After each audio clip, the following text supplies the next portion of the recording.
नमस्कार, आप देख रहे हैं न्यूज 24। आपके साथ मैं हूं वंदना झा। लोकसभा चुनाव से पहले मोदी सरकार आज अंतरिम बजट पेश करेगी। लोगों को उम्मीद है कि इस बजट में मोदी सरकार उन्हें बम्पर तोहफा दे सकती है।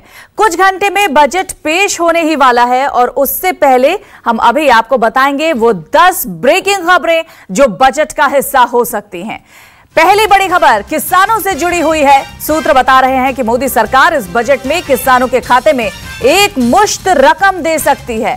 खबर यह है कि सालाना 10 से 15 हजार रुपए तक की मदद की जा सकती है और 2 किश्तों में यह रकम किसानों को दी जाएगी।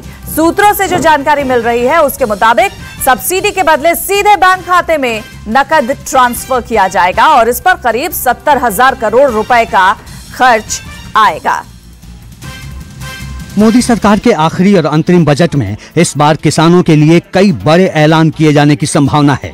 इसमें सबसे बड़ा ऐलान होगा किसानों के खाते में सीधे एक मुश्त रकम डाले जाने की योजना। इसके तहत मोदी सरकार छोटे किसानों को हर साल 12,000 रुपए की कैश मदद दे सकती है। ये रकम किसानों को 2 किश्तों में दी जाएगी। इसमें 21 करोड़ 60 लाख छोटे और सीमांत किसानों को फायदा होगा। प्रधानमंत्री मोदी ने अपने हालिया इंटरव्यू में भी कहा था कि किसानों को कर्ज माफी की बजाय सरकार उनकी मदद के लिए मिनिमम सपोर्ट प्राइस की व्यवस्था में बदलाव पर जोर दे रही है और खेती से कम आमदनी की भरपाई के लिए किसानों के खाते में डायरेक्ट इनकम ट्रांसफर के बारे में योजना बना रही है। किसानों को मदद की एक किश्त खरीफ की बुआई से पहले दी जाएगी, जबकि दूसरी किश्त रबी फसल की बुआई से पहले देने का प्रावधान होगा। इस योजना पर करीब 70,000 करोड़ रुपए का खर्च आएगा। बता दें कि ओडिशा और तेलंगाना में किसानों के लिए ऐसी योजनाएं पहले से ही चलाई जा रही हैं, जिसका किसानों को काफी फायदा भी हुआ है। इसके अलावा झारखंड में भी इस योजना पर काम किया जा रहा है। Bureau report, news 24। तो जाहिर तौर पर इससे किसानों को कितना फायदा होगा। जो 10 बड़ी खबरें, बजट की 10 ब्रेकिंग न्यूज हम आपको दिखा रहे हैं, उस पर बातचीत करने के लिए स्टूडियो में हमारे साथ कुछ खास मेहमान हैं। उनसे आपका परिचय करा देते हैं। युद्धवीर सिंह, किसान नेता, हमारे साथ स्टूडियो में मौजूद है। पंकज मिश्रा है, टैक्स एक्सपर्ट हमारे साथ। सूरज मलिक, टैक्स एक्सपर्ट, हमारे साथ नोएडा स्टूडियो में है। राजेश शर्मा, बीजेपी लीडर, हमारे साथ नोएडा स्टूडियो में मौजूद हैं। आप सभी का बहुत बहुत स्वागत है। सबसे पहले तो किसानों की बात हो रही है, इसलिए युद्धवीर सिंह जी, सबसे पहले आपसे यह सवाल कि किसानों के खाते में एक मुश्त पैसा जब सरकार देगी, इससे कितना फायदा किसानों को होगा? देखिए, निश्चित तौर पर ये जो स्थिति है आज किसान की, किसान मरणासन पोजीशन पे है और जितना उसको मदद की जा सके उतना कम है। लेकिन अभी आपने जैसा कहा थोड़ी देर पहले कि सब्सिडी की बजाय डायरेक्ट मदद दी जाएगी, तो वो तो ये हो गया कि एक जगह एक जेब से निकाल के दूसरी जगह डाल दिया। उससे कुछ होने वाला नहीं है।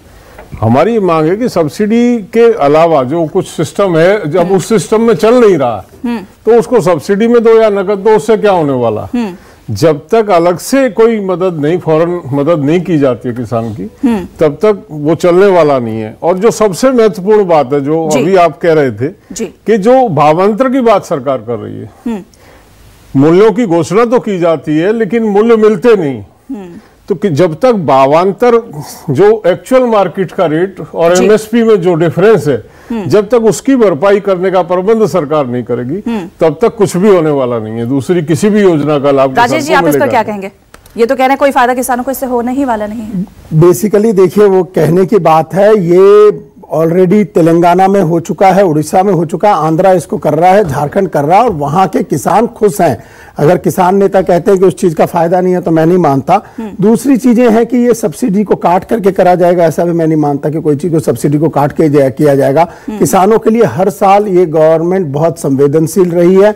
इस गवर्नमेंट को पता है कि ये हमारे अन्नदाता हैं और उन लोगों का ध्यान रखते हुए उनकी मार्केटिंग, उनकी सिंचाई, उनकी बुआई, हर तरीके की चीजों में, उनको यूरिया, हर चीजों में हम लोगों ने बहुत स्टेप्स लिए और आगे भी लेंगे। चलिए, इस पर आगे भी हम तफसील से बात करेंगे राजेश जी, लेकिन इस बीच दूसरी बड़ी खबर जो कि बजट से जुड़ी हुई है, आपको बताएं किसानों से ही जुड़ी हुई ये दूसरी बड़ी खबर है। खबर है कि किसानों को ब्याज मुक्त कर्ज का तोहफा मोदी सरकार देने जा रही है। सूत्र बता रहे हैं कि सरकार ने ऐसी योजना बनाई है जिसके मुताबिक 3 लाख रुपए तक के कर्ज पर किसानों को ब्याज नहीं देना होगा। साथ ही 5 लाख रुपए तक के लोन पर भी ब्याज में छूट मिलेगी। एक खुशखबरी उन लोगों को भी मिल सकती है जो वक्त पर अपना कर्ज चुका देते हैं। जो किसान वक्त पर कर्ज चुकाते हैं उन्हें इस बजट में राहत देने की तैयारी की गई है। हालिया विधानसभा चुनाव में कांग्रेस ने किसानों की कर्ज माफी का वादा कर 3 राज्यों में सरकार बनाने में कामयाबी हासिल कर ली, पर प्रधानमंत्री का मानना है कि सिर्फ कर्ज माफी से किसानों की समस्या का समाधान नहीं होगा। ये झूठ बोलना, लोगों को भ्रमित करना, उसको मैं लॉलीपॉप कह रहा हूं कि हम सब किसानों को कर्ज माफ किया। हकीकत है नहीं किया, हकीकत है नहीं किया है। आप उनके अपने सर्कुलर देख लीजिए। तो इस प्रकार का झूठ और भ्रमित करने वाली बातों से फायदा नहीं है। जाहिर है देश के सभी किसानों की कर्ज माफी का बोझ सरकारी खजाना नहीं उठा सकता, इसलिए मोदी सरकार ने बीच का रास्ता निकालते हुए किसानों को कर्ज के ब्याज से राहत देने की योजना बनाई है। खबर है कि इस बार के बजट में किसानों का 3 लाख रुपए तक का कर्ज ब्याज मुक्त किया जा सकता है। इसके अलावा 5 लाख तक के लोन पर ब्याज में छूट दी जा सकती है। समय पर कर्ज चुकाने वाले किसानों को भी ब्याज में राहत मिलेगी। बता दें कि फिलहाल किसानों को 7% की दर से बैंक से लोन मिलता है और समय पर कर्ज चुकाने वाले किसानों को ब्याज में 3% तक की सब्सिडी मिलती है। सरकार के इस ऐलान से देश के करीब 10 करोड़ किसान परिवारों को फायदा हो सकता है। जिस तरीके से किसान के जो वोट है वो अपने आप को किस तरीके से बीजेपी को मिले, किस तरीके से एनडीए को लिए मिले, लेकिन उसके लिए कुछ कोशिश करेंगे। बता दें कि इससे पहले अलग अलग राज्यों में बीजेपी की सरकारें किसानों का करोड़ों का कर्ज माफ कर चुकी हैं। उत्तर प्रदेश में 36,000 करोड़, महाराष्ट्र में 34,000 करोड़ और असम में 600 करोड़ रुपए का कर्ज माफ किया जा चुका है। इसके अलावा गुजरात में किसानों का 625 करोड़ का बिजली बिल माफ हो चुका है, जबकि झारखंड में किसानों के लिए 2,250 करोड़ की योजना का ऐलान किया गया है। साफ है अब किसानों को 3 लाख तक के कर्ज पर ब्याज माफ करने से देश के अन्नदाता को बड़ा फायदा हो सकता है। Bureau report, news 24। हमारे पास स्टूडियो में एक और खास मेहमान जुड़ गए हैं। प्रोफेसर अमन अग्रवाल हैं, इकोनॉमिस्ट। आपका बहुत बहुत स्वागत है प्रोफेसर अमन। और हमारे 2 संवाददाता भी हमारे साथ जुड़ गए हैं। मनीष हमारे साथ पीयूष गोयल के घर के बाहर से जुड़े हुए हैं और अमित हमारे साथ भी जुड़े हुए हैं, जो कि इस बजट के बारे में बात करेंगे। अमित, कहीं ना कहीं से क्या लग रहा है, इंटरिम बजट तो है ये, लेकिन चुनावी बजट भी इसे कहा जाए तो गलत नहीं होगा जो आज पेश होने जा रहा है? देखिए, निश्चित तौर पर चुनावी बजट होगा इसमें, क्योंकि अंतरिम बजट में पहले भी ऐसा नहीं कि पहली बार ऐसा हो रहा है। इससे पहले ओआरओपी का ऐलान किया था कांग्रेस सरकार ने ठीक चुनाव में जाने से पहले 2014 में, वो भी चुनाव। लेकिन चुनाव से पहले सबसे बड़ी बात कि 2-3 सेक्टर्स है, जैसे किसान की बात तो हो ही रही है। दूसरा एक सेक्टर है जो मध्यम वर्ग, जो कि बीजेपी का एक कोर वोटर माना जाता है, उसके लिए जो टैक्सेस में बात हो रही है कि कैसे उसमें रिबेट होगा। तो निश्चित तौर पर भले ही अंतरिम बजट होगा, लेकिन इसमें कहीं ना कहीं हेल्थ सेक्टर में लोगों को फायदा पहुंचाने की बात होगी। हालांकि आयुष्मान भारत योजना है, लेकिन निश्चित तौर पर इसमें कई ऐसी चीजों का ऐलान होने जा रहा है। सबने कह दिया। हालांकि जो मीटिंग हुई थी उसमें इस बात को लेकर बहस भी हुई थी। खड़गे ने कहा था कि आप फुल फ्लेजेड बजट नहीं पेश करते, ये अंतरिम बजट है, और इसको लेकर पीयूष गोयल और खड़गे के बीच में थोड़ी नोकझोंक भी हुई थी। प्रधानमंत्री ने भी कहा, हालांकि बाद में सरकार ने कहा कि अंतरिम बजट है, लेकिन पूरी तैयारी है क्योंकि चुनाव का आखिरी और पीयूष गोयल का पहला बजट। आप देखिए, पीयूष गोयल एज अ वित्त मंत्री, एक वित्त मंत्री के तौर पर अपना पहला बजट वो पेश कर रहे हैं, और ये महत्वपूर्ण होगा और आखिरी बजट मोदी सरकार का। तो कहा यह जा रहा है कि जो पैसे बचाए हैं पिछले कुछ दिनों में, बहुत बड़ी मात्रा में पैसे सरकार के पास है, चाहे जीएसटी के थ्रू मिला हो या फिर पेट्रोल डीजल की जो कीमतों के दौरान जो पैसा बचत किया गया है, तो एक बड़ा फंड सरकार के पास है। ऐसे में दोनों हाथ से पैसे लुटाने की कोशिश पूरी तरह से सरकार करेगी ताकि चुनाव में उसका फायदा सरकार को मिल सके। पर मनीष हमारे साथ है पीयूष गोयल के घर के बाहर से। मनीष, पीयूष गोयल का पहला बजट जो कि वो पेश करेंगे, हालांकि इतनी सुबह तैयारियों के बारे में पूछना ठीक नहीं है, लेकिन आप वहां पर हैं, क्या कुछ देख पा रहे हैं? देखिए, इस वक्त वंदना आपको बता दूं कि मैं पीयूष गोयल जो कि अभी वित्त मंत्री का भार संभाल रहे हैं, क्योंकि अरुण जेटली अपना इलाज करा रहे हैं और वो पहला बजट पेश करने जा रहे हैं। तो उनके घर के सामने ये 8-3 मूर्ति मार्ग जो है, उस वहाँ पे इनका ये बंगला है। शायद पहली बार इतना मीडिया का जमावड़ा उनके घर के आगे जब से वो मंत्री बने हैं तो वंदना हुआ होगा। और जाहिर तौर पर वो भी तैयार हो रहे हैं, अंदर जो हमारे सूत्र बता रहे हैं अभी वो तैयार हो रहे हैं। काफ़ी पूजा पाठ वो करते हैं, तो पूजा पाठ करके इसके बाद जो है करीब 8-8:30 के बीच में जो है यहाँ से वो नॉर्थ ब्लॉक अपने दफ्तर वित्त मंत्रालय की तरफ यहाँ से प्रस्थान करेंगे। तो जाहिर तौर पर उनके दिमाग में ये बहुत उनके ऊपर जिम्मेदारी है वंदना, पीयूष गोयल पे, कि कैसे सत्ताधारी जो दल है उसको सत्ता में वापसी हो। और ये बजट जो है ये बहुत बड़ा जरिया होने जा रहा है जी। बहुत बड़ा भार जो है पीयूष गोयल के कंधे पर है। बिल्कुल मनीष, आपके पास हम फिर आएंगे, लेकिन इस बीच तीसरी न्यूज भी हम आपको बता दें, बजट से जुड़ी हुई, किसानों से ही जुड़ी हुई ये तीसरी ब्रेकिंग न्यूज है। खबर है कि फसल बीमा योजना में किसानों को बड़ी राहत देने की तैयारी की गई है। सूत्र बताते हैं कि केंद्र की मोदी सरकार किसानों का प्रीमियम अब खुद भरेगी। आपको यहां बता दें कि अभी तक खरीफ की फसल पर किसान 2% प्रीमियम देते हैं, जबकि रबी की फसल पर उन्हें करीब 1.5% प्रीमियम भरना पड़ता है और बाकी की फसलों पर उन्हें 5% तक का प्रीमियम भरना पड़ता है। लेकिन इस बजट के बाद ये तस्वीर बदल सकती है। लोकसभा चुनाव से पहले मोदी सरकार की ओर से किसानों के लिए जिन बड़ी योजनाओं का ऐलान किया जाना है, उनमें फसल बीमा योजना भी शामिल है।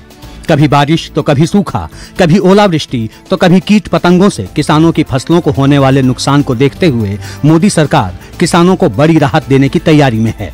सूत्रों के मुताबिक इस बार के अंतरिम बजट में मोदी सरकार फसल बीमा योजना के लिए नई घोषणा कर सकती है। इसके तहत किसानों के हिस्से का प्रीमियम सरकार भर सकती है। प्रधानमंत्री फसल बीमा योजना में इसके लिए बदलाव किया जा सकता है। किसानों को प्राकृतिक आपदा से होने वाले नुकसान से बचाने के लिए मोदी सरकार ने 13 जनवरी 2016 को प्रधानमंत्री फसल बीमा योजना शुरू की थी, जिसके तहत देश के करोड़ों किसानों की फसलों को सुरक्षित किया गया था। पर इस योजना में सरकार के अलावा किसानों को भी प्रीमियम भरना पड़ता है। खरीफ फसल पर किसान 2% प्रीमियम देते हैं, रबी फसल पर किसानों को 1.5% प्रीमियम देना होता है और अन्य वाणिज्यिक फसलों पर किसान 5% तक प्रीमियम भरते हैं। लेकिन अब सरकार की योजना है कि फसल बीमा योजना में किसानों के हिस्से का प्रीमियम भी वो खुद भरेगी। खबर है कि इस योजना का खाका भी तैयार कर लिया गया है, जिसका अंतरिम बजट में ऐलान किया जा सकता है। Bureau report, news 24। युद्धवीर जी, सबसे पहले तो किसानों को लेकर ही आज की तीसरी ब्रेकिंग न्यूज भी है बजट से जुड़ी हुई। आपको क्या लगता है, सरकार पूरी तरीके से किसानों को फायदा पहुंचाने के मूड में है? देखिए, जो लगता है उसमें निश्चित तौर पे सरकार कुछ जो कर रही है वो बड़े कदम है, मैं उसे मना नहीं करता। लेकिन केवल जैसे इंश्योरेंस की अभी बात हुई कि इंश्योरेंस का प्रीमियम सरकार भर रही है, वो किसान आंदोलन की मांग भी रही है और हम स्वागत करते हैं सरकार के इस कदम का। लेकिन इसके साथ साथ किसान आंदोलन की ये मांग रही है कि जो उसमें त्रुटियां हैं, जो फसल का नुकसान होता है, जिस तरह से कंपनियां आईवाश करती हैं किसान को, नाम मात्र का मतलब पीछे आपने आंकड़े देखे होंगे, बहुत चर्चा उन आंकड़ों पे हुई है कि प्रीमियम से जो दिया गया उसमें ज्यादातर हिस्सा कंपनियों को गया, किसान को नाममात्र का पैसा मिल पाया। उस सिस्टम को जब तक नहीं देखा जाएगा पूरे तौर मतलब आप ये बता रहे हैं जो एग्जीक्यूशन है इसका, जो भी सिस्टम बन रहा है उसके एग्जीक्यूशन सही से नहीं हो पा रहा है, किसानों तक जरूरी मदद नहीं पहुंच पा रही। हमारी मांग थी, हमने सरकार के समक्ष रखा था कि इसको रिकंसाइल पूरा किया जाए और जो आकलन है नुकसान का, किसान को कहां सूचित करे, कैसे सूचित करे, विजिबल है ही नहीं इंश्योरेंस कंपनी। राजेश जी, ऐसा क्यों होता है कि जो एग्जीक्यूशन है वो सही तरीके से नहीं हो पाता? आप बजट में कितने भी लोक लुभावन, किसानों को लुभाने के लिए वायदे कर दें, साधने के लिए आप कितने भी वायदे कर दें, लेकिन जब उसका एग्जीक्यूशन नहीं है, किसानों तक असल फायदा पहुंच नहीं रहा है, तो ऐसे बजट का क्या फायदा किसानों को मिलेगा? देखिए, इस गवर्नमेंट का तो सबसे पहला काम ही यही था कि एग्जीक्यूशन ठीक से हो। पहले की गवर्नमेंट कहती थी 15% पहुंचता, हम लोगों ने शुरुआती जनधन में अकाउंट खोल करके डायरेक्ट बेनिफिट से स्टार्ट किया। पर अगर यहाँ हम दोनों तीनों चीज देखते हैं तो अगर लोगों को आज के दिन नेचुरल कैलेमिटीज, कभी बाढ़ आ जाए, कभी सूखा पड़ जाए, इन सब चीजों से जो परेशानी थी वो इंश्योरेंस से सॉल्व होगी। दूसरा, ब्याज अगर ब्याज वालों से लेते थे तो उसके चलते वो कहीं ना कहीं आत्महत्या अगर करते थे।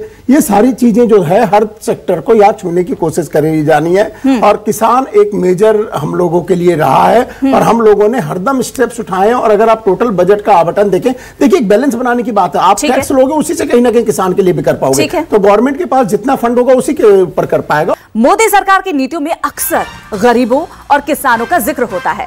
इस बार के बजट में सरकार गरीब वर्ग के लिए भी बम्पर सौगात ला सकती है। चौथी ब्रेकिंग न्यूज यह है कि मोदी सरकार गरीबों के खाते में एक मुश्त रकम डाल सकती है और सबसे बड़ा ऐलान यही होगा कि इस बजट में यूनिवर्सल बेसिक स्कीम का ऐलान हो सकता है। सरकार के इस योजना से देश के सबसे गरीब 25% परिवारों को फायदा होगा। खबर है कि हर परिवार को हर महीने 8 से 900 रुपए दिए जाएंगे और इससे राजस्व में करीब 7 लाख करोड़ रुपए से ज्यादा का खर्च आएगा।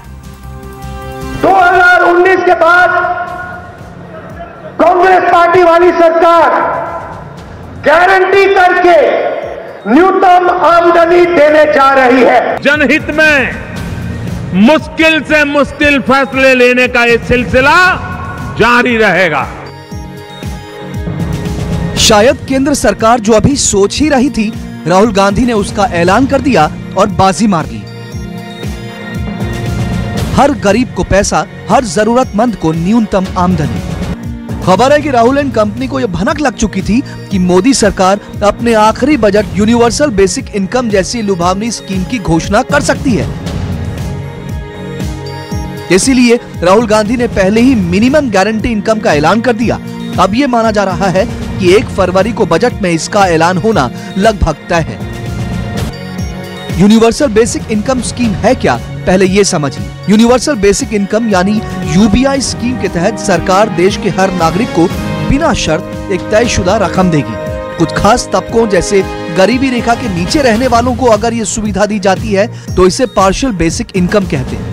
पूर्व वित्तीय सलाहकार अरविंद सुब्रमण्यम ने साल 2016-17 के आर्थिक सर्वे में इस योजना को लागू करने की सिफारिश की थी। यूपीए के शासन के दौरान भी प्रोफेसर गाय स्टैंडिंग ने सरकार को यह स्कीम लागू करने का सुझाव दिया था। बीजेपी ने राजस्थान के चुनावी घोषणा पत्र में यूनिवर्सल बेसिक इनकम का वादा किया था। आर्थिक दृष्टि से निचले पायदान की 75% आबादी को यूबीआई के दायरे में लाया जाए। सिर्फ महिलाओं को इसके दायरे में लाया जाए, क्योंकि महिलाओं को कई मोर्चों पर पिछड़ेपन का सामना करना पड़ता है। महिलाओं के हाथ में पैसे गए तो उनके दुरुपयोग की आशंका भी नहीं के बराबर रहेगी। शुरुआत में यूबीआई स्कीम का लाभ विधवाओं, गर्भवती महिलाओं के साथ साथ वृद्ध एवं बीमार आबादी को दिया जाए। प्रोफेसर अमन अग्रवाल, यूपीआई स्कीम का फायदा कैसे मिलेगा पूरे देश को? इकोनॉमी कितनी सुधरेगी, कितना असर पड़ेगा इकोनॉमी पर इससे? देखिए, जो अभी कुछ दिन पहले मंत्री साहब ने कहा कि करीबन 5 करोड़ लोग हैं जो 135 रुपए की आय से कम प्रतिदिन खर्चे पे चल रहे हैं। अगर हम उस कैटेगरी को ही सिर्फ यूबीआई देना चाहते हैं तो नेचुरली उनका स्तर जो है थोड़ा बढ़ने की उम्मीद है, उनकी खुशहाली आने की उम्मीद है। पर जो यूनिवर्सल बेसिक इनकम का कॉन्सेप्ट है, वो बेसिक कॉन्सेप्ट ये है कि जितनी भी सब्सिडी सरकार दे रही है उनको विड्रॉ करे और इसको अलग से जो है लोगों को दे, जिसमें ज़्यादातर तबका आ सके।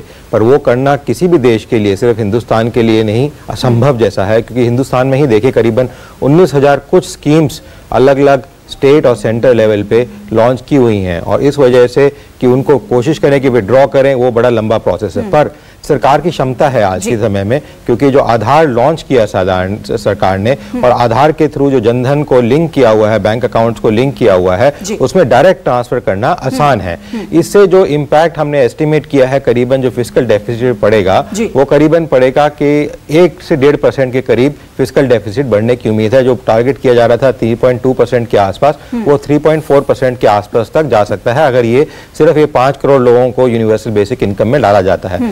ये भी देखा जा रहा है, मैं एक चीज बताना चाहूंगा, मैंने आपने देखा डिस्कस कर रहे थे, जो फार्मर्स की बात है, हमारी हिंदुस्तान की जो एब्जॉर्प्शन कैपेसिटी, मतलब हम कितना कंज्यूम कर सकते हैं। जैसे एक इंसान को ब्लड प्रेशर होता है तो उसका एक लेवल हर रोज के हिसाब से एडजस्ट हो जाता है, तो उसकी कैपेसिटी होती है कितना ब्लड प्रेशर है वो ले सकता है। हमारे जो फार्मिंग के लोन वेवर्स चलते आए हैं पिछले 6 से 7 साल के अंदर, करीबन 1.5 लाख करोड़ से 2 लाख करोड़ की वेवर सरकारें, ये भी और पिछली सरकार भी देती आई है पिछले 6-7 सालों के अंदर, और ये हमारी एब्जॉर्प्शन कैपेसिटी बन गई है हिंदुस्तान की। मतलब ये खर्चा करने के बाद भी, ये देने के बाद भी हम लोग जो है 6.5, 7, 7.5% की ग्रोथ अपना पा रहे हैं। इस बार मेरी उम्मीद है, जो मैंने प्रोजेक्शन भी किया था कुछ दिन पहले, कि करीबन 2.5 लाख से 3 लाख करोड़ के करीब इस बजट में हमें देखने को मिलेगा। दूसरा, ये जो बजट है, जैसे अभी आपने टीवी चैनल पे भी एक छोटा सा क्लिप चलाया, ये एक पूरा बजट तरीके से बनाया जाएगा। ऑल्दो ये इंटरिम बजट है, पर ये बजट पूरा ही होगा। हमें ये देखना चाहिए कि सरकार ने ये पहले फरवरी के एंड में होता था, अब शुरू में इसलिए किया है क्योंकि विश्व के अंदर जो विश्व का निवेश आता है, करीबन $6 बिलियन हर महीने हमारे यहाँ निवेश आता है। वो क्यों आता है? वो मेक इन इंडिया प्रोग्राम में आता है और प्रोग्राम में आता है, यहाँ के रोजगार बढ़ाने के काम में आता है। और वो सरकार ने देखा क्योंकि ज्यादातर विश्व के देशों में, बड़े जो विकसित देश हैं, उनका कैलेंडर ईयर होता है जनवरी से दिसंबर, हमारा होता है अप्रैल से लेके मार्च के अंत तक। तो अगर हम सिर्फ बजट को एंड में शिफ्ट करते हैं तो करीबन 6 महीने इस साल के निकल जाते हैं और वो लोग प्लान नहीं कर सकते हैं, चाहे वो डोमेस्टिक निवेशक हो हिंदुस्तान का चाहे बाहर का। वो चाहता है कि मैं अगले 3, 4 साल, 5 साल का मेरे को रास्ता दिख सके। अगर 1 साल का भी रास्ता नहीं दिखेगा तो निवेश क्या होगा हिंदुस्तान के अंदर। तो मेरे विचार में बजट चाहे इंप्लीमेंट सिर्फ इंटरिम तरीके से साल के लिए बन के निकल के आएगा। बजट की 10 ब्रेकिंग न्यूज में बारी आ जाती है अब 5वीं बड़ी खबर की। मोदी सरकार इस बजट में आयुष्मान भारत योजना का विस्तार कर सकती है। खबर है कि अब आयुष्मान भारत योजना का फायदा देश के हर शख्स को मिल सकता है। बता दें कि अभी तक सिर्फ गरीबों को ही इस योजना का लाभ मिलता था, लेकिन अब इसका फायदा हर देशवासी को मिल सकता है। सरकार के इस फैसले से योजना पर खर्च का जो आवंटन है वो 2400 करोड़ से बढ़कर 7400 करोड़ हो जाएगा। साथ ही खबर यह भी है कि सरकार हेल्थ सेक्टर के लिए 53,000 करोड़ रुपए का बजट पेश करेगी। देश के गरीबों को बेहतर स्वास्थ्य सुविधा मुहैया कराने के मकसद से लागू की गई आयुष्मान भारत योजना में भी इस बार के बजट में कुछ बेहद अहम बदलाव किए जा सकते हैं।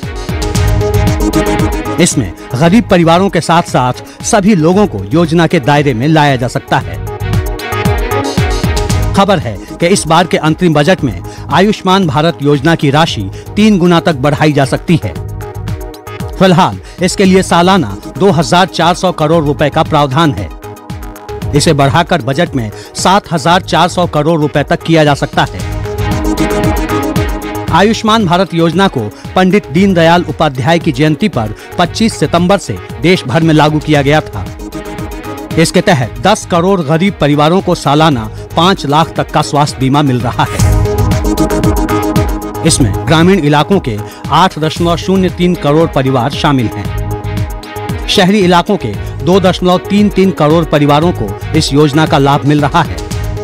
फिलहाल देश के करीब 50 करोड़ लोग इस योजना के दायरे में हैं। लेकिन अब सरकार की योजना है कि इसका फायदा देश के सभी लोगों को दिया जाए। इसके लिए कुछ रकम देकर स्कीम को यूनिवर्सल बनाए जाने की योजना है, जिसका ऐलान अंतरिम बजट में किया जा सकता है। Bureau report, news 24। प्रोफेसर मन, आयुष्मान भारत स्कीम को यूनिवर्सल स्कीम बनाने की तैयारी, इससे देश पर कितना फायदा, देशवासियों को कितना लाभ? मेरे ख्याल से बड़ा अच्छा कदम है कि जो है सरकार सोच रही है इसको यूनिवर्सल बनाने का। इससे डायरेक्ट भार नहीं आता है, बिकॉज जब तक कोई क्लेम नहीं करता है तब तक ये पैसा सरकार नहीं देती है। दूसरी चीज़ जो इससे एक एम्पावरिंग पावर आती है वो ये है कि जो अस्पताल काफ़ी छोटे छोटे प्रांतों में नहीं बन रहे थे, अब वो प्राइवेट इन्वेस्टमेंट से और PPP मोड के अंडर हमें देखने को मिलेगा, बनेंगे। और वहाँ पे जो सुविधाएं जो गरीबों को हैं, एक जो अलग अलग प्रांतों को लोगों को हैं, मिलने की आशा हो सकती है। जी राजेश जी, आयुष्मान भारत इतनी अच्छी स्कीम जो कि गरीबों के लिए आई, अब पूरे देश में इसे लागू करना सरकार पर कहीं ना कहीं बहुत बड़ा भार होगा। देखिए, अब तक सरकार ने ये जो स्कीम को चलाया, इसमें 850 करोड़ रुपए लोगों को जा चुके हैं। ऐसे गरीब लोग, इससे बड़ी आज तक हेल्थ की स्कीम वर्ल्ड में नहीं आई, जिसमें 10 करोड़ फैमिली को अगर हम लोग ट्रीट करते हैं। और लोग आज अगर इसका, जिन लोगों ने लाभ उठाया, उनसे अगर आप जाके पूछे तो वो भगवान तुल्य मान रहे हैं इस स्टेप को, कि ऐसा तो कभी हो भी नहीं सकता था।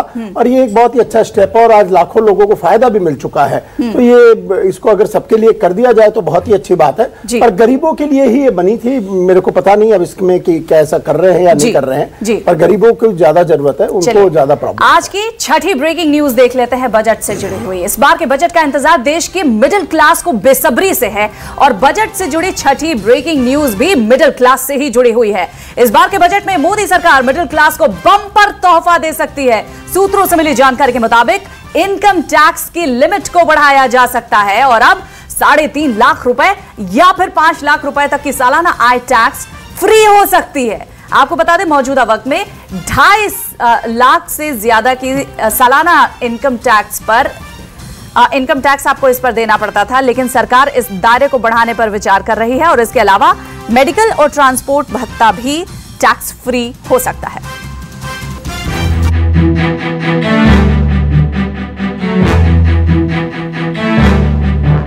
मोदी सरकार ने जब पहला बजट पेश किया था तो टैक्स छूट की सीमा 2 लाख से बढ़ाकर 2.5 लाख कर दी थी, लेकिन अगले 3 सालों तक टैक्स स्लैब में कोई बदलाव नहीं किया गया।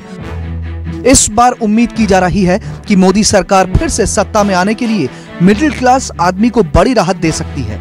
माना जा रहा है कि टैक्स छूट की सीमा 2.5 लाख से बढ़ाकर 5 लाख की जा सकती है। बहुत सरल शब्दों में आपको समझाते हैं कि अगर ऐसा हुआ तो एक आम आदमी की जेब पर कितना असर पड़ेगा। हमने कल्पना करी कि 5 से 7.5 लाख 10% हो जाए, 7.5 से 10 लाख 20% हो जाए और 10 लाख से ऊपर वो 30% वैसे का वैसा ही बना रहे। अगर ऐसा होता है तो हमने जिस 15 लाख आमदनी की कल्पना करी है, वो आमदनी उस पर टोटल टैक्स जो लगेगा वो 2,34,000 का लगेगा। मतलब आपको अब जो टैक्स स्लैब है उससे करीब 39,000 रुपए का फायदा हो जाएगा। अगर आपकी आय 5 लाख रुपए सालाना है और अगर सरकार इनकम टैक्स की लिमिट 5 लाख रुपए कर देती है तो आपको 0 टैक्स देना होगा। अगर आपके फायदे की बात की जाए तो अभी आपको 5 लाख रुपए तक की वार्षिक आय पर 13,100 रुपए टैक्स देना होता है। यानी इस स्थिति में आपको सीधे सालाना 13,100 रुपए की बचत होगी। यानी हर महीने आपकी जेब में 1,091 रुपए बचेंगे। इस बजट में टैक्स पेयर को राहत मिलने के काफ़ी चांसेस हैं। सुनने में आ रहा था कि 5 लाख तक की लिमिट सरकार बेसिक एग्जम्पशन लिमिट बढ़ा सकती है, बट ऐसा होने ही नहीं जा रहा है। जहाँ तक अनुमान अभी लग रहा है कि वो जो लिमिट है वो 3.5 लाख तक बढ़ा सकता है।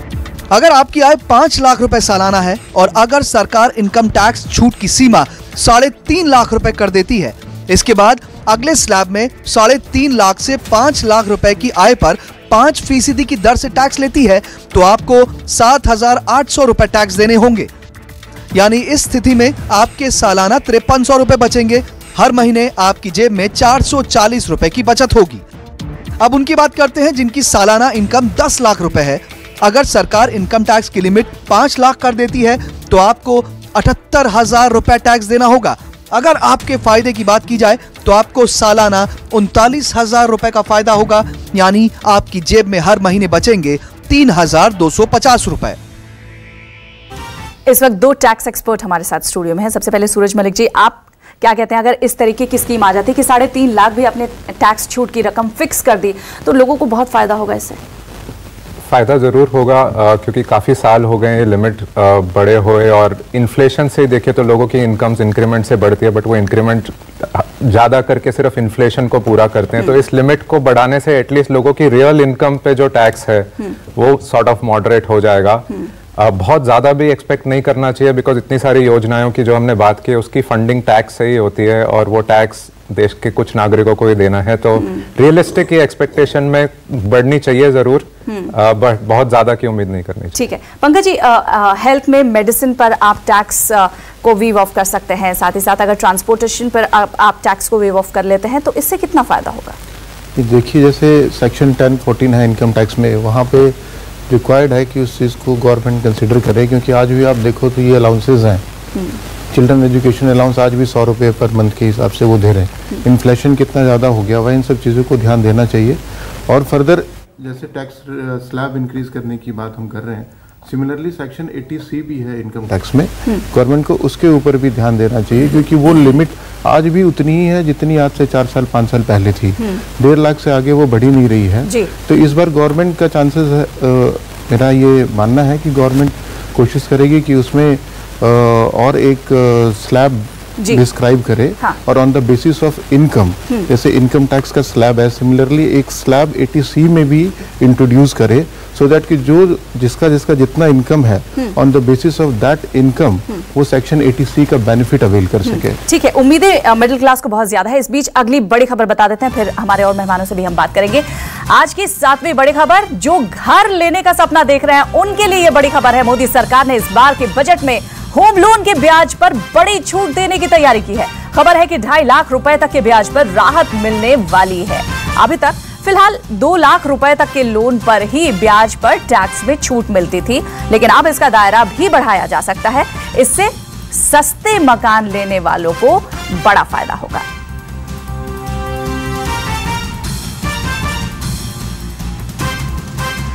अमन जी, क्या फायदा होगा इससे जो सस्ते मकान ले रहे हैं उनको?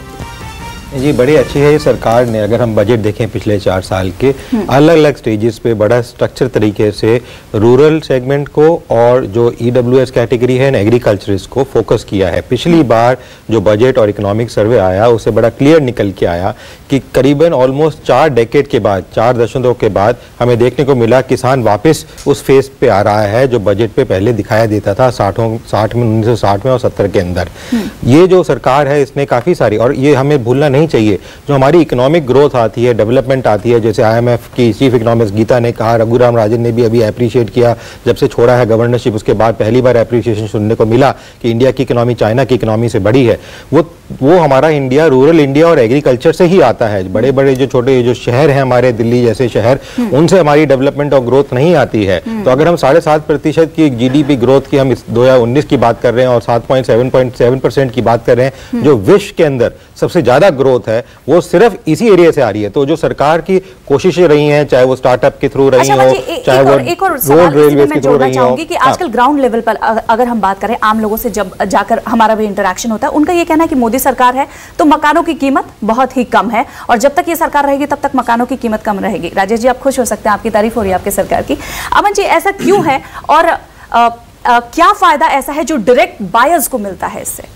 बड़ा अच्छा आपने क्वेश्चन किया। जो हमें पिछले 10-12 साल में देखने को मिला, रियल एस्टेट तो बहुत ग्रो किया, घर भी बहुत सारे बने, अपार्टमेंट्स भी बने, चीज़ें भी बनी, पर जो पहले शुरू किया था, जो कांग्रेस ने भी शुरू किया, नेहरू ने भी किया कि हर एक के सर पे छत होनी चाहिए, वो छत वाली कंडीशन नहीं आ रही थी क्योंकि ये जो चीज़ें थी बहुत महंगी हो गई थी और एक गरीब व्यक्ति के लिए एक तरफ इन्फ्लेशन की मार, जब ये सरकार ने टेक ओवर किया डबल डिजिट इन्फ्लेशन था, अब तो 2.1% के करीब है, तो वो जो मार पड़ रही थी, तो खाने पे रहने पे मार पड़ रही थी, ऊपर से घर छत भी नहीं थी। तो ये सरकार ने जो कोशिश की और जो रियल एस्टेट में मंदीपन आया है थोड़ा बहुत, उससे थोड़ा रुझाव हुआ कि हम कोशिश करें कि गरीबों के लिए कुछ बनाए, तो क्योंकि उसमें सरकार भी अब हमें साथ दे रही है और हमारा माल जो है जो बनाएंगे वो बिकने की उम्मीद है, जो काफी हद तक रियल एस्टेट सेक्टर में फंसा हुआ है पिछले 2-3 सालों से। चलिए अब आज की 8वीं बड़ी खबर हम जैसे नौकरी पेशा लोगों के लिए है। खबर है कि मोदी सरकार ने इस बार के बजट में नौकरी करने वाले लोगों को बड़ी राहत देने की तैयारी की है। मौजूदा वक्त में स्टैंडर्ड डिडक्शन की सीमा 40,000 रुपए है, लेकिन यह पैमाना बढ़ा दिया जा सकता है और बजट के बाद 50,000 रुपए तक स्टैंडर्ड डिडक्शन हो सकता है। साथ ही स्टैंडर्ड डिडक्शन के लिए प्रूफ देने की भी जरूरत अब नहीं पड़ेगी। नौकरी पेशा लोगों के लिए मोदी सरकार का ये बड़ा तोहफा होगा। सूरज जी, स्टैंडर्ड डिडक्शन है क्या आम लोगों के लिए? देखिए, इनकम टैक्स इनकम पे लगनी चाहिए, राइट। ग्रॉस रिसीट्स या जो टोटल आपकी होती है, कोई बिजनेसमैन जो कमाता है, जो खर्चे होता है, नेट पे टैक्स देता है। सैलरी वालों के लिए काफी टाइम तक टोटल पे टैक्स जा रहा था, उनके भी खर्चे होते हैं, उनके भी medical, health care, living expenses, सारी चीजें हैं। तो स्टैंडर्ड डिडक्शन एक सिंपल एडमिनिस्ट्रेटिव टूल है कि डॉक्यूमेंट्स ना मेंटेन करना पड़े, एक नोशनल बेसिस पे एक राहत दी जाए। ये पिछले साल 40,000 रुपए वापस आई थी बजट में, इस साल भी, क्योंकि 40,000 अगेन बहुत ही इल्यूजनरी या लो अमाउंट है कॉमन मैन के लिए। आई थिंक ये लिमिट इन रियल सेंस, आप अगेन मैं बार बार रियल इनकम पे कह रहा हूँ कि आप इनकम पे टैक्स लीजिए, ना कि टोटल कमाई। पंकज जी, ये 40,000 से 50,000 अगर हो जाता है तो इससे आम लोगों को क्या फायदा, नौकरी पेशा लोगों को? इससे आम लोग बहुत ही थोड़ी सी राहत मिलेगी उन्हें। एक उनका इंटरनल सेटिस्फेक्शन है कि चलो 40,000 से 50,000 हो गया और नेशनल बेसिस पे है। इससे जितनी इनकी इनकम है, लेकिन मेरे हिसाब से जो ये 40 से 50,000 कर रहे हैं, इनको इनकम के बेसिस पे करना चाहिए। मेरा बार बार यही कहना रहता है कि आप देखो, आप लेमैन की लैंग्वेज में अगर एक एग्जांपल से समझा पाएं कि ये क्या है, 40 से 50,000 होता है तो क्या? कोई 40 से 50,000, कोई 50 लाख रुपए कमा रहा है साल का, उसको भी आप 50,000 रुपए दे रहे हो डिडक्शन। कोई 5 लाख रुपए कमा रहा है, उसको भी आप 50,000 रुपए दे रहे हो डिडक्शन। तो इससे एक्चुअली जो प्रॉपर बेनिफिट मिलना चाहिए वो इंटेंशन ऑफ लॉ क्लियर नहीं हो पाता यहाँ पे, क्योंकि जो हायर अर्नर वाला पर्सन है, एसएससी है, वो 50,000 का रिडक्शन उसको मिलेगा, even he is paying tax on 50 lakh rupees, and the person who is earning 5 lakh rupees and he, उसको भी बस 50,000 रुपए का बेनिफिट दे रहे हो। तो there should be a nexus between the income actually earn and the notional deduction जो government standard deduction की तौर पर देने की कोशिश कर रही है।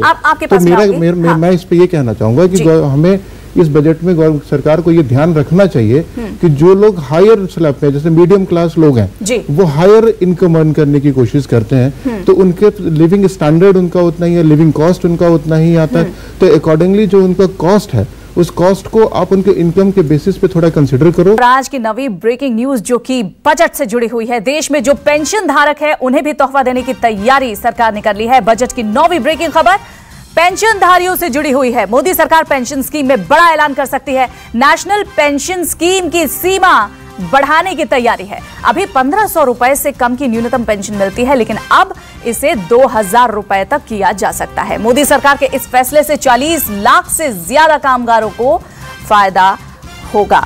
प्रोफेसर अमन, कितना फायदा? ये अच्छी स्कीम है अगर लागू की जाए, पर मेरे विचार में इसको बेसिक इनकम स्कीम के साथ मिक्स करके ही सरकार लागू करेगी। और उसके साथ मद्देनजर रखते हुए काफ़ी सारी स्कीमें हैं जो पहले भी सरकारें लागू करती आई हैं, पूरा डिस्बर्समेंट नहीं होता है उनका, इस वजह से उससे भी कलेक्शन जो है सरकार के पास पड़े हैं, उसको इसलिए मर्ज करके काफ़ी सारी जो कुछ चीज़ें हैं वो बेसिक इनकम के थ्रू लागू करने की डिस्बर्समेंट नहीं हो पाता है, प्रोफेसर अमन बता रहे हैं।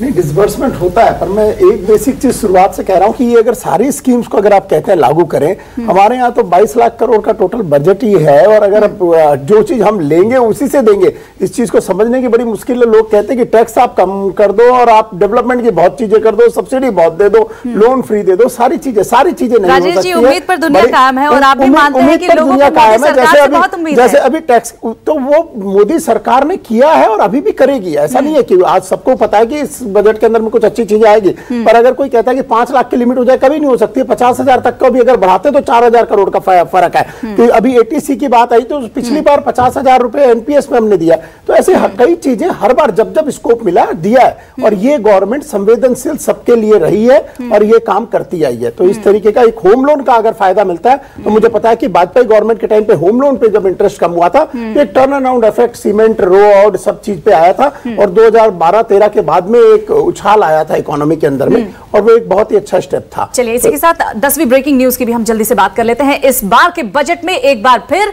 मनरेगा को लेकर बड़ा ऐलान हो सकता है। खबर है कि मनरेगा के लिए मोदी सरकार 60,000 करोड़ रुपए का फंड देगी। आपको बता दें कि पिछली बार के बजट में मोदी सरकार ने मनरेगा में 55,000 रुपए का फंड दिया था, और इस बार भी इस फंड को बढ़ाया जा सकता है। इससे देश के लाखों बेरोजगारों को फायदा होगा। प्रोफेसर अमन, किस तरीके से बेरोजगारों को इसका फायदा मिलेगा?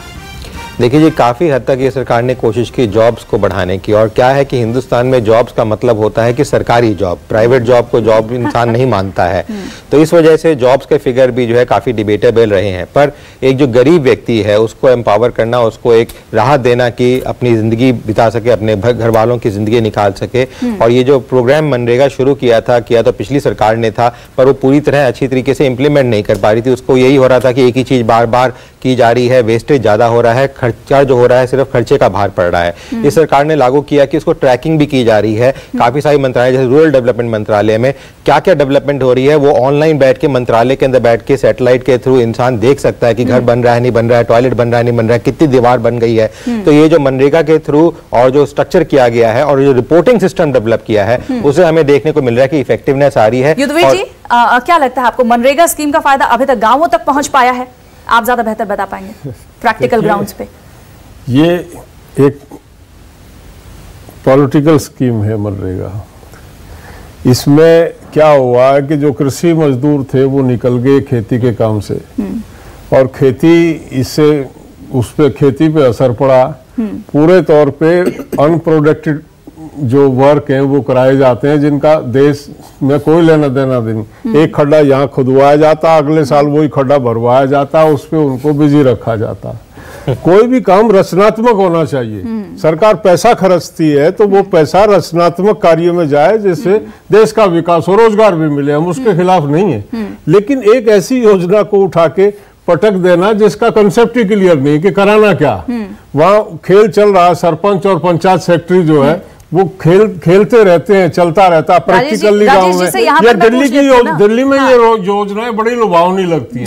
ये दिल्ली में बैठ के बात करते हैं, अब राजेश जी इसके पे कहेंगे, मैं आपने ही नहीं किया, वो उन्होंने भी यही किया, आप भी वही कर रहे हैं, क्योंकि आपकी भी मजबूरी है। वो इस बीज को बो गए, आपको भी पानी वहीं देना पड़ेगा। रिकंसाइल कोई करता नहीं है। मनरेगा के लिए युद्धवीर जी ये कह रहे हैं राजेश जी कि ये सिर्फ एक पॉलिटिकल स्कीम है जिसका फायदा पॉलिटिकल लोग उठाते हैं। आप ये कहते हैं कि अगर ये पॉलिटिकल स्कीम शुरू किसी ने भी करी थी, पर उसको मॉनिटरिंग करना, उसकी इम्प्लीमेंटेशन, उसको पता लगा रहे हैं और उसके बारे में उसकी रिपोर्टिंग प्रॉपर कर रहे हैं। और सबसे बड़ी चीज, आधार से लिंक करने के बाद में सबको पता है करोड़ों लोग जो गलत तरीके से मनरेगा में पैसे ले रहे थे वो सबके सब उजागर किए हैं। जो आधार से लिंक करके हम लोगों ने ये गलत करप्शन का एक सिस्टम था उसको रोकने की बहुत बड़ी कोशिश करी है। कई पॉलिटिकल पार्टी इस आधार के लिए भी आज अपोज करती है। राजेश जी यही युद्धवीर जी यही कह रहे हैं कि आपकी स्कीम बहुत अच्छी है लेकिन उसका एग्जीक्यूशन ग्राउंड लेवल पर जो होना चाहिए वो नहीं है। हम ही है जिन्होंने रिपोर्टिंग चालू कराई, उनके पास रिपोर्टिंग ही नहीं थी। रिजल्ट ठीक है, ग्राउंड लेवल पे रिजल्ट क्या है? ग्राउंड लेवल पे रिजल्ट क्या है? नकली लोग हैं, हर चीज में नकली लोग थे। आज यहाँ पे